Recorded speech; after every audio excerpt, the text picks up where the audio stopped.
अस्सलाम वालेकुम नाजरीन, सियासत टीवी के कौमी खबरनामे में आपका इस्तकबाल है। मैं हूं मन्नान जाबरी। सबसे पहले पेश है हेडलाइंस। अमित शाह को निशाना बनाए जाने पर दफ्तर खारजा शदीद बरहम। जस्टिन ट्रूडो की कड़ी तनकीद, तमाम इल्जामात मुस्तरद। हाई कमीशन के नुमाइंदे को तलब करके किया एहतजाज।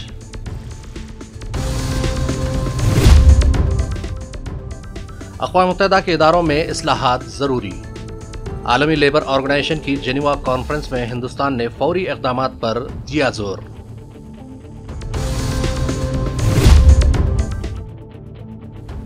श्रीनगर में तलाशी ऑपरेशन के दौरान फायरिंग, 4 सिक्योरिटी ओहदेदार जख्मी। इलाके को मुहासरे में ले लिया गया। अनंतनाग में एनकाउंटर के दौरान 2 मिलिटेंट्स हलाक।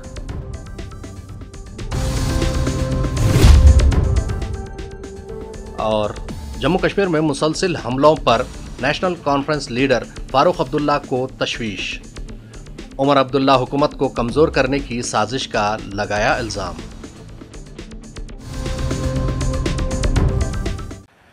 हेडलाइंस के बाद अब बढ़ते हैं खबरों की तफसील की जानिब। हिंदुस्तान ने कनाडा के एक नायब वजीर की जानिब से हुकूमत हिंद के वजीर दाखिला अमित शाह के खिलाफ बगैर सबूत के इल्जामात लगाने और हिंदुस्तानी सिफारतकारों को धमकियां देने और हिरासा करने पर सख्त एहतजाज करते हुए कैनेडियन हुकूमत को खबरदार किया है कि इस तरह की गैर जिम्मेदाराना कार्रवाइयों से दो तरफा ताल्लुकात पर संगीन असरात मुरत्तिब होंगे। हफ्ते को यहाँ एक बाकायदा ब्रीफिंग में कनाडा से मुतल्लिक़ मुख्तलिफ सवालात का जवाब देते हुए वज़ारत ख़ारजा के तर्जुमान रणधीर जायसवाल ने कहा, हमने जुमे को कैनेडियन हाई कमीशन के नुमाइंदे को तलब किया था। उन्हें 29 अक्टूबर को ओटावा में कमेटी बराए अवामी तहफ़्फ़ुज़ और कौमी सलामती की कार्रवाइयों के तनाजुर में एक सिफारती नोट भेजा गया है।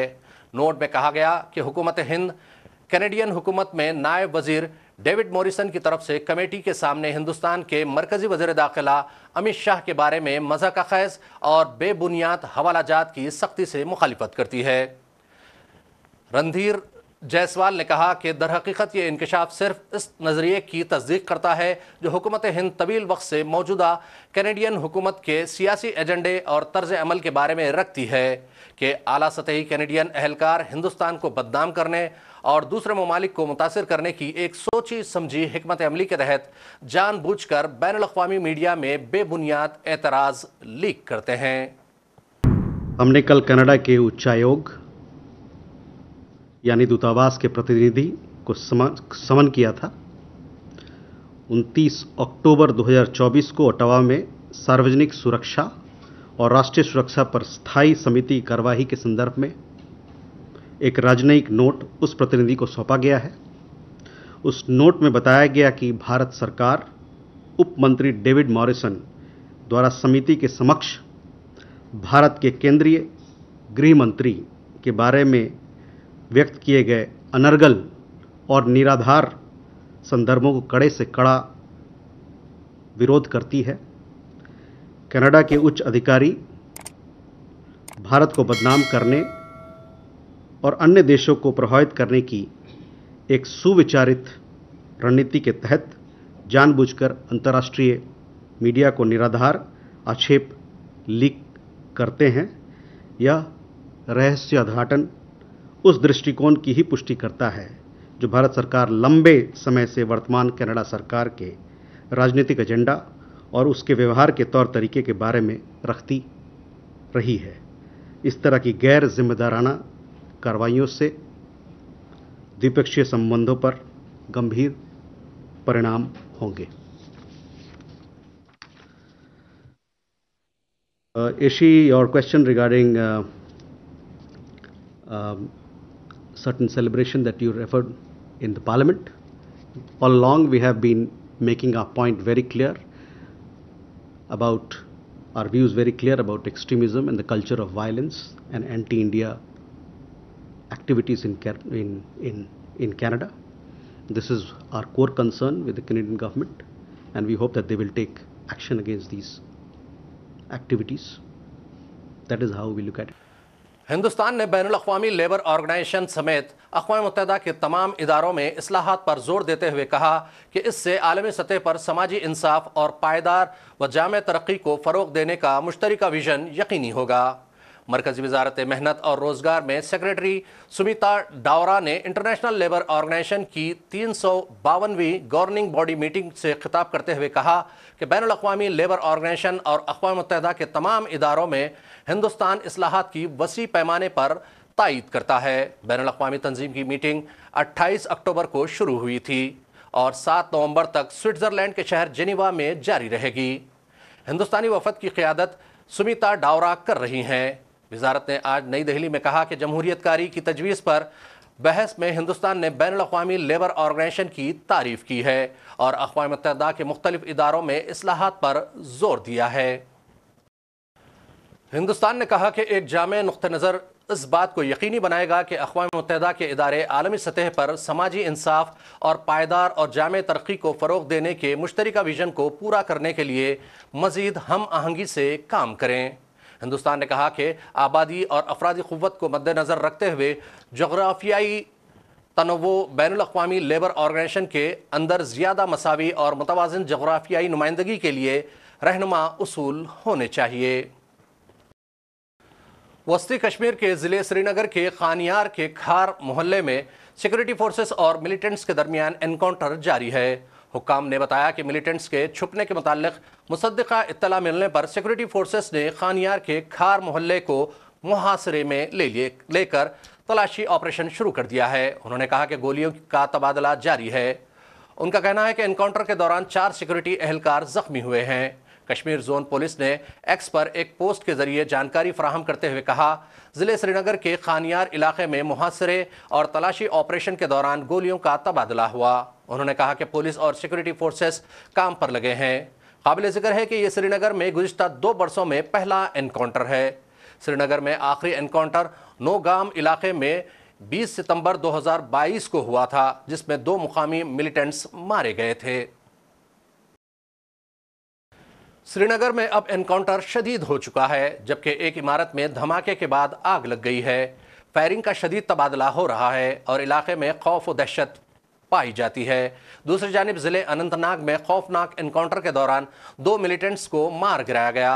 इस दौरान श्रीनगर और दीगर इलाकों का मुहासरा कर लिया गया है और ज़बरदस्त तलाशी मुहिम जारी है। उधर शुमाली कश्मीर के ज़िले बांदीपुरा के पिन्हार इलाके में गुज़िश्ता शब मुश्तबा हरकत देखे जाने के बाद वसी पैमाने पर तलाशी ऑपरेशन शुरू कर दिया गया है। फौज के चिनार कौर ने आज सुबह एक्स पर एक पोस्ट के जरिए जानकारी दी है कि अलर्ट फौजी जवानों ने जुमे की शाम देर गए बांदीपुरा के पिन्हार इलाके में मुश्तबा हरकत देखी। उन्होंने कहा कि चैलेंज किए जाने पर दहशतगर्दों ने अंधाधुंध फायरिंग कर दी और नज़दीकी जंगल में फरार हो गए। उन्होंने मजीद कहा कि इलाके में वसी पैमाने पर तलाशी ऑपरेशन जारी है। बरसर इख्तिदार National Conference leader Farooq Abdullah ने गुज़िश्ता कई दिनों से एनकाउंटर के मुसलसिल वाक़यात पर अपनी गहरी तशवीश का इजहार करते हुए मुतालबा किया कि इन सारे वाक़यात की जामे तहक़ीक़ात की जाए। उन्होंने इल्ज़ाम लगाया कि उमर अब्दुल्ला हुकूमत को गैर मुस्तहकम करने की साजिशें की जा रही हैं।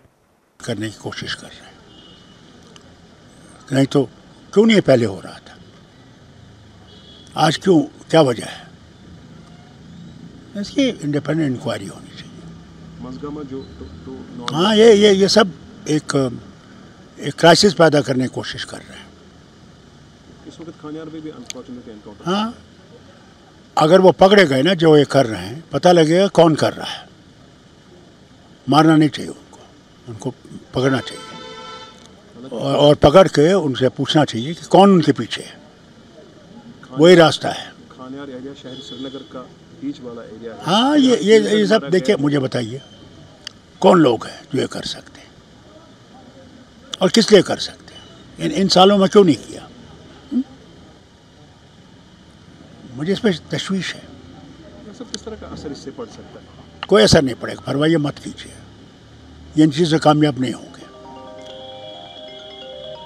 हम इसे निपट लेंगे इंशाल्लाह। लोग इसके साथ नहीं हैं। शायद फिर हम हर बार ये नहीं कह सकते कि पाकिस्तान कर रहे हैं। नहीं, सवाल ही नहीं। मैं इस बात में ये कहूँगा कि इस पर तहकीकात होनी चाहिए। हो कैसे रहा है, इसके बजाय कि इनको मारें, इनको पकड़ना चाहिए और पकड़ के हमें मालूम करना चाहिए कौन इनके पीछे। कोई ऐसी एजेंसी तो पीछे नहीं है जो उमर अब्दुल्ला को डिस्टेबलाइज करना चाहते हैं। तो हम कह सकते हैं कि एक प्रेजेंस ऑफ मिलिटेंसी दिखाने की कोशिश की जा रही है। हो सकता है, मगर मिलिटेंसी है ही नहीं, अभी तक थी नहीं, अब कहाँ से आ गई। हाँ, यहाँ तो नॉर्मल सी है, हर तरफ लोग आराम से जा रहे हैं, काम कर रहे हैं, सब ठीक है, टूरिज्म चल रहा है, शुक्र है अल्लाह का। 2 ही दिन पहले गवर्नर साहब ने बताया था कि पंचायती इलेक्शंस की भी जी अब तैयारी है, वो भी होने वाले हैं, हम लोग तैयारी कर रहे हैं उसके लिए। Panchayat, town area committees, municipalities, इनका इलेक्शन आएगा, हम लोग तैयारी कर रहे हैं। लेकिन उससे पहले स्टेटहुड होना लाजमी है, क्योंकि गवर्नर साहब ने कहा था जब एनसी ने बाइकआउट किया था उस फंक्शन में जाने, बोला एटलीस्ट अभी तक सबको मानना चाहिए जम्मू कश्मीर अभी यूनियन टेरिटरी ही है अभी तक। ठीक है, मगर हम यूनियन टेरिटरी को एक्सेप्ट नहीं करना चाहते। हम समझते वक्त आ गया कि यूनियन टेरिटरी को ख़त्म होना चाहिए। एक इलेक्टेड गवर्नमेंट है और स्टेटेड का प्रॉमिस है, पार्लियामेंट में भी, सुप्रीम कोर्ट के सामने भी। I am sure it will be alright, it will be okay. Jharkhand के कई हिस्सों में आज ज़लज़ले के तेज झटके महसूस किए गए। ज़लज़ला पैमाने पर इसकी शिद्दत 4.3 दर्ज की गई है। ज़लज़ले का झटका महसूस होते ही लोग काफ़ी खौफज़दा हो गए और फ़ौरन अपने अपने घरों से निकल आए। राहत की बात यह है कि अभी तक किसी भी तरह की जानी या माली नुकसान की कोई खबर सामने नहीं आई। झारखंड की राजधानी रांची के तमाड़ के अलावा कई इलाकों में ज़लज़ले के झटके महसूस किए गए। वहीं जमशेदपुर में भी सुबह में 5 सेकंड तक लोगों को ज़लज़ले के झटके का एहसास हुआ। चाईबासा के चक्रधरपुर में भी ज़लज़ले के झटकों से खौफज़दा होकर लोग घरों से बाहर आ गए। बताया जाता है कि झारखंड के खरसावां ज़िले से 13 किलोमीटर दूर ज़लज़ले का मरकज़ पाया गया। गुज़िश्ता कुछ हफ्तों से तैयारों को बम से उड़ा देने की दर्जनों धमकियां रोजाना मिल रही हैं, लेकिन अब तक जो खबरें सामने आई थीं उसमें सभी धमकियों को अफवाह करार दिया गया था। लेकिन अब एक ऐसी खबर सामने आई है जो दहशत में डालने वाली है। दुबई से दिल्ली पहुंचने वाले एयर इंडिया के एक तैयारे में गोला बारूद बरामद हुआ है। मामला 27 अक्टूबर का है, लेकिन इसकी इत्तला अब दी जा रही है। यानी अब तक तैयारों को बम से उड़ा देने की मिली सैकड़ों धमकियां भले ही अफवाह हो, लेकिन एयर इंडिया के एक तैयारे में गोला बारूद बरामद जरूर हुआ है। मीडिया रिपोर्ट्स के मुताबिक एयर इंडिया का तैयारा दुबई से जब दिल्ली पहुंचा तो एक खास जगह पर गोला बारूद दिखाई दिया। इसके बाद मुस्तैदी का मुजाहरा करते हुए फ्लाइट के स्टाफ ने सभी मुसाफिरों को बहिफाजत तैयारे से उतार दिया और फिर बाद में इस मामले की शिकायत पुलिस से की गई। फिर पुलिस ने इस पूरे मामले की तहकीकात शुरू कर दी। हालांकि इस सिलसिले में बहुत ज़्यादा जानकारी फिलहाल नहीं दी गई है। दिवाली के बाद उत्तर प्रदेश और बिहार के अलावा मुल्क के दीगर हिस्सों से मुसाफिरीन की बड़ी तादाद के पेश नज़र महकमे रेल ने ज़ायद ट्रेनें चलाने का फैसला किया है और इसके अलावा दीगर खुसूसी सहूलतें भी फ्राहम की जा रही हैं। याद रहे कि दिवाली के मौके पर मुख्तलिफ शहरों में काम करने वाले लोग अपने घरों को जाते हैं और त्यौहार के मौके पर रेलवे स्टेशनों में ज़बरदस्त हुजूम को देखते हुए ये इक़दाम किए जा रहे हैं। बिल्कुल, छठ एक महत्वपूर्ण त्यौहार है जिसमें देश के महत्वपूर्ण और बड़े शहरों से भारी संख्या में लोग बिहार और उत्तर प्रदेश की ओर रुख करते हैं। तो यह चैलेंजिंग समय है और रेलवे ने इसके लिए व्यापक तैयारी की है। यात्रियों की सुविधा, सुरक्षा और आसानी से उनको उनके गंतव्य तक पहुंचाया जा सके, इसके लिए कल के डेट में भी हम लोगों ने 150 से अधिक स्पेशल ट्रेनें चलाई है। आज पूरे देश में 164 स्पेशल ट्रेनों की प्लानिंग की गई है। ये ट्रेनें जो है पुणे, अहमदाबाद, सूरत, नई दिल्ली, आनंद विहार सहित सभी महत्वपूर्ण स्टेशनों से चलाई जा रही है। आज तिरुपति से भी एक स्पेशल ट्रेन हम लोग चला रहे हैं, अमृतसर से स्पेशल ट्रेन चला रहे हैं। इसके अलावा दक्षिण के शहरों में बेंगलुरु, चेन्नई और तिरुपति से भी हम लोगों ने स्पेशल ट्रेन प्लान किया है। तो हमारी कोशिश है कि यात्रियों को ज़्यादा से ज़्यादा सुविधा मिले और ट्रेनों में जगह मिले। प्रतिदिन आप जानते हैं कि हम 2 करोड़ से लेकर 2.5 करोड़ तक पैसेंजर जो है कैरी करते हैं और उनको उनके गंतव्य तक सुरक्षित पहुंचाते हैं। फेस्टिवल में यह संख्या और बढ़ गई है। बिहार में बड़ी संख्या में हम लोगों ने लोकल ट्रेनें भी चलाई हैं जो कि other than the regular train से हैं, जिससे यात्रियों को पटना से दूसरे शहरों जैसे जयनगर, सहरसा, दरभंगा, समस्तीपुर, मुजफ्फरपुर, बापूधाम मोतिहारी, गया इत्यादि जगहों पर पहुंचने में सहूलियत हो। तो हम लोग फोकस दोनों कर रहे हैं कि लंबी दूरी की स्पेशल गाड़ियां चलाएं और शॉर्ट डिस्टेंस पैसेंजर को सर्व करने के उद्देश्य से कम दूरी वाली इंटरसिटी गाड़ियों की संख्या भी हम बढ़ा करके रखें ताकि उनको किसी प्रकार की परेशानी न हो। सर 1300 से ज़्यादा गाड़ियों का अनाउंसमेंट किया गया था, स्पेशल ट्रेन का अनाउंसमेंट किया गया था। अब तक कितनी ट्रेनें चलाई गई हैं और कितनी अभी और आप लोग प्लान कर रहे हैं? हम लोगों ने करीब 7400 अतिरिक्त गाड़ियों का अनाउंसमेंट किया है।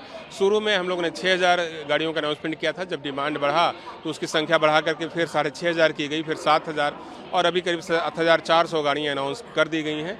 इसमें करीब 50% गाड़ियां जो हैं चलाई जा चुकी हैं और बाकी गाड़ियां जो है वो अगले 4-5 दिनों में तो चलाई ही जाएगी। उसके बाद जो रश होगा हमारा बिहार से वापस काम पर लौटने वाले लोगों का, उनके लिए हम लोग चलाएंगे। सर एक अपील आप लोग करते हैं कि समय से स्टेशन में पहुंचे ताकि जो मैनेजमेंट है वो ठीक से हो सके पैसेंजर से, लेकिन इन केस कोई 11th आवर में पहुंचता है, उसकी ट्रेन निकलने वाली, उसको प्लेटफॉर्म तक पहुंचाया जा सके, ट्रेन तक, उसके लिए कुछ व्यवस्था की गई? बिल्कुल, हमारे राजकीय रेल पुलिस जो है और जो हमारे रेल सेवक हैं जो स्पेशली इसी पर्पज़ से बहाल किए गए हैं, यदि कोई ऐसा मामला हो जाता है जिसमें पैसेंजर थोड़ा लेट से आ रहे हैं तो उनको क्यू से अलग हटा करके भी हम लोग उनके निर्धारित सीट तक पहुँचाने में उनकी मदद करते हैं। रेलवे लाइन से जो व्यवस्था की गई है मेरे लिए, पब्लिक के लिए बहुत बढ़िया व्यवस्था की है सर, कि बारी बारी से सब अंदर जा रहे हैं, जिसको सीट मिलेगी आराम से बैठ जाएंगे। ऐसे जो कि भागदड़ मच जाते हैं, ऐसे खुले में भागदड़ मच जाते हैं। प्रशासन की तरफ से जो सुविधा मिले हैं हम लोगों के लिए छठ पर्व के त्यौहार में बहुत राहत मिली है। चाहे गाड़ी के अंदर बैठ पाए या नहीं बैठ पाए उसके लिए कोई दिक्कत नहीं है, लेकिन ये व्यवस्था मेरे लिए बहुत बढ़िया है। अच्छा, इससे पहले कई बार भागदड़ मच जाती थी या पुलिस वाले आकर के पैसे लेकर के तब उठाते थे, तो ये सब पैसे के तो कोई बात नहीं है, लेकिन भागदड़ मच जाते थे। पब्लिक अपने अपने में जो है कि कोई गिर बजर रहा है उसके ऊपर वो गिर रहे हैं तो दिक्कत हो जाती थी, खतरे आने की संभावना होती थी उसमें। इसमें सही है, कोई दिक्कत नहीं है। पहले प्लेटफॉर्म पे बहुत भीड़ होती थी, बहुत भीड़, मारामारी हो जाता था। हाँ। अभी सुविधा हो गया है। मतलब रेलवे की तरफ से आप लोग को, रेलवे के स्टाफ की तरफ से कुछ बताया जा रहा है कि आप लोगों को कब तक किस तरह से आपको जाना है, किस ट्रेन में बिठाने की क्या व्यवस्था है? जी, ये सिस्टम हो गया है, अच्छा हो गया है। पहले चढ़ नहीं पाता था, आदमी मर जाता, कट जाता था। अभी व्यवस्था सही है तो सही सलामत से आदमी चढ़ जाता है। सामान कहीं फेंकते थे, खुद अब कहीं रहते थे पहले? हाँ, सामान का अपना ठिकाना नहीं तो सामान का क्या ठिकाना लगेगा। अभी व्यवस्था सही है। आपको जो ये सुविधा दी जा रही है, कितनी सुविधा है ये काफी अच्छी सुविधा है। क्या क्या सुविधाएं मिल रही है? हाँ, ये पानी सब की सर्विस वगैरह काफी अच्छा, जैसे यहाँ पे टेंट लगाया गया, खाने की भी सर्विस है। हाँ, और तो फिलहाल कुछ सरकार के बारे में क्या कहना चाहेंगे? सरकार काफी अच्छा काम कर रही है। श्रीनगर की तालिबा इकरा फारूक ने कश्मीर एडमिनिस्ट्रेटिव सर्विस इम्तिहान में नुमाया कामयाबी हासिल करके नई नस्ल के लिए एक मिसाल कायम की है। उन्होंने मुसाबिकती इम्तिहान में न सिर्फ आला रैंक हासिल किया बल्कि जम्मू कश्मीर में सर फहरिस्त भी रहीं। इकरा फारूक ने अपनी कामयाबी का राज बताते हुए मुसाबिकती इम्तिहानात में शिरकत करने वाले तलबा को मशवरा दिया है कि वो जहद मुसलसिल के साथ पूरी संजीदगी से अपने निशाने पर नज़र रखे। इकरा फारूक की कामयाबी पर उनकी फैमिली के साथ साथ श्रीनगर के लोगों ने भी मसरत का इजहार किया है। मैंने इस साल रैंक 2 हासिल किया है JKPSC CC एग्जामिनेशन में, जिसको हम JKS एग्जामिनेशन कहते हैं कॉमनली। मेरा जो एजुकेशनल बैकग्राउंड है, मैंने BSc हॉर्टिकल्चर किया है और उसके बाद मैंने MSc हॉर्टिकल्चर किया है स्कॉच शालीमार से। और 2021 में मैंने अपना MSc जो है वो कंप्लीट किया था। उसके बाद मैंने अपना कंप्लीट फोकस जो है वो सिविल सर्विसेज पे ही रखा था और ये 3 साल की प्रिपरेशन के बाद मेरा सेकेंड अटेम्प्ट में जो है रैंक 2 आ चुका है। कितना चैलेंजिंग रहा? चैलेंजिंग तो होता ही है, क्योंकि ये बहुत ही वास्ट सिलेबस होता है इस एग्ज़ाम के लिए। इतना इजी नहीं है कि कुछ मंथ्स की प्रिपरेशन में आप इस एग्ज़ाम को क्रैक कर सकते हो। इसमें आपको ईयर्स ऑफ प्रिपरेशन लगता है और काफ़ी ज़्यादा जो है आपको मेंटली भी स्ट्रांग रहना पड़ता है और थोड़ा आपको पेरेंट्स का सपोर्ट भी होना चाहिए, फाइनेंशियल सपोर्ट भी होना चाहिए, क्योंकि मटेरियल वगैरह भी लाना पड़ता है। और सबसे ज़्यादा जो आपको जो है मेंटल सपोर्ट की ज़रूरत होती है थ्रू आउट द जर्नी। तो उसके लिए जो है मैं अपने पेरेंट्स का काफ़ी ज़्यादा जो है शुक्र करती हूँ, शुक्रगुजार हूँ। आपको ये आइडिया है कि सिविल सर्विस की प्रिपरेशन? ये तो हमेशा से था कि मैं क्योंकि मैं एक मतलब हम्बल बैकग्राउंड से हूँ, तो मुझे हमेशा से था कि एक ऐसी जगह पे आऊँ जहाँ मैं भी किसी की हेल्प कर सकूँ, एक ऐसी पोजीशन पे आऊँ। तो सिविल सर्विसेज का हमेशा से था मेरे दिमाग में, लेकिन बीएससी में मैंने अपना एक हिसाब बना दिया था कि सिविल सर्विसेज कर लूँगी। और उसके बाद मुझे एमएससी भी करना पड़ा था और उसके बाद मैंने कंप्लीट फोकस लेकिन सिविल सर्विसेज पर ही दिया। कितना सपोर्ट रहा आपको पेरेंट्स? पेरेंट्स का ही सपोर्ट है मेरे पास। तो बस 3 ही चीजें हैं, एक तो अल्लाह का साथ है और पेरेंट्स और अपना हार्डवर्क, और कुछ नहीं है। अगर मैं यहाँ तक पहुंची हूँ बस इन 3 चीजों की वजह से ही पहुंची हूँ। तो क्या शेड्यूल रहता था आपका प्रिपरेशन? शेड्यूल क्योंकि मैं कंप्लीट फोकस मेरा इतना ही है, इसी के साथ था, तो मेरा हर दिन कंसिस्टेंटली ही मैं इसके साथ ही रहती थी। 5 to 6 आवर्स मुझे कंसिस्टेंटली इसके साथ देना पड़ता था।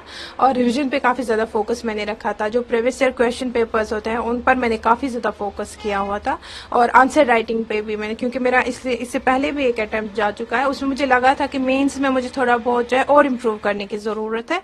तो फिर मैंने मेंस पे और थोड़ा बहुत अपना जो है एफर्ट लगा एंड ये हो गया। तो हमें बहुत प्राउड फील है इस टाइम, इसने इतना टफ एग्जाम पास किया और इसका एम भी था और इसने बहुत सारा स्ट्रगल भी किया हर किसी साइड से। और हमें इस टाइम बहुत खुशी है, पूरे खानदान को, पूरे ज़ुकूरा को इसकी बहुत खुशी। और आखिर में फिर एक मरतबा नजर डालते हैं हेडलाइंस पर। अमित शाह को निशाना बनाए जाने पर दफ्तर खारजा शदीद बरहम। जस्टिन ट्रूडो की कड़ी तनकीद, तमाम इल्जामात मुस्तरद। हाई कमीशन के नुमाइंदे को तलब करके किया एहतजाज।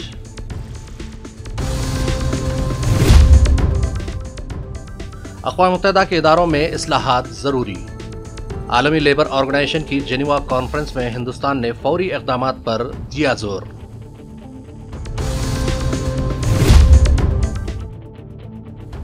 श्रीनगर में तलाशी ऑपरेशन के दौरान फायरिंग, 4 सिक्योरिटी ओहदेदार जख्मी। इलाके को मुहासरे में ले लिया गया। अनंतनाग में एनकाउंटर के दौरान 2 मिलिटेंट्स हलाक।